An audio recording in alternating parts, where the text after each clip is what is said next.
ചെറുപ്പത്തിൽ എന്റെ അമ്മ പറഞ്ഞൊരു കാര്യമാണ്, ഏറ്റവും വില പിടിച്ച ഒരു സാധനം എന്താന്ന് ചോദിച്ചു. ഞാൻ ചെറിയ സമയത്ത് അപ്പൊ ഞാൻ പറഞ്ഞു സ്വർണം, രത്നം എന്നൊക്കെ പറഞ്ഞു. അമ്മ പറഞ്ഞു ശരിക്കും പറഞ്ഞാൽ ഏറ്റവും പ്രധാനം എന്ന് പറയുന്നത് സമയമാണ്. എനിക്കത് മനസ്സിലായില്ല. അല്ല, എനിക്കത് പ്രൂവ് ചെയ്ത് ചെറുപ്പത്തിൽ എന്റെ അമ്മ എനിക്ക് പ്രൂവ് ചെയ്ത് തന്നൊരു സാധനമാണ്. കാരണം സപ്പോസ് ഇപ്പൊ നമ്മളൊരു അത്യാവശ്യത്തിന് പോകുന്നു, ആ സമയത്ത് ഒരാൾ ആത്മഹത്യ ചെയ്യാൻ പോകുന്നു വിചാരിച്ചു, നമ്മളൊരു 5 മിനിറ്റ്, അമ്മ പറഞ്ഞു ഇന്നത്തെ കാലത്ത് ഒരാൾ ആത്മഹത്യ ചെയ്യാൻ ഇത്ര വലിയ ഭീകരമായ കാരണമൊന്നും വേണ്ട.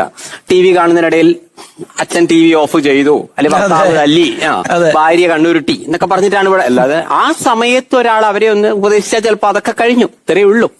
അപ്പൊ നമ്മളൊരു 5 മിനിറ്റ് ആ വ്യക്തിക്ക് കൊടുക്കുമ്പോൾ ആ വ്യക്തിയെ ഒരു മരണത്തിൽ നിന്നല്ലേ നമ്മൾ രക്ഷിക്കുന്നത്. ഒരു ജീവൻ രക്ഷിക്കുക എന്ന് പറയുന്നതിന് ഒരു വാല്യൂ ഉണ്ട്. അതിന് പൈസ കൊണ്ട് അളക്കാൻ പറ്റില്ലല്ലോ.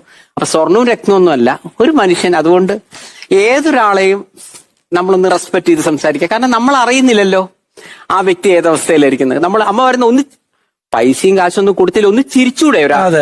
അല്ല, അതിലും ആ വ്യക്തി ഏതവസ്ഥയിലാണോ നിൽക്കുന്നത്, ചിലപ്പോൾ നമ്മുടെ ആ ഒരു ചിരിയോ എന്തൊക്കെയുണ്ട് സുഖല്ലേ എന്ന് ചോദിക്കുന്നത് പോലും ആ വ്യക്തിക്ക് ചിലപ്പോൾ ഇതായിരിക്കും.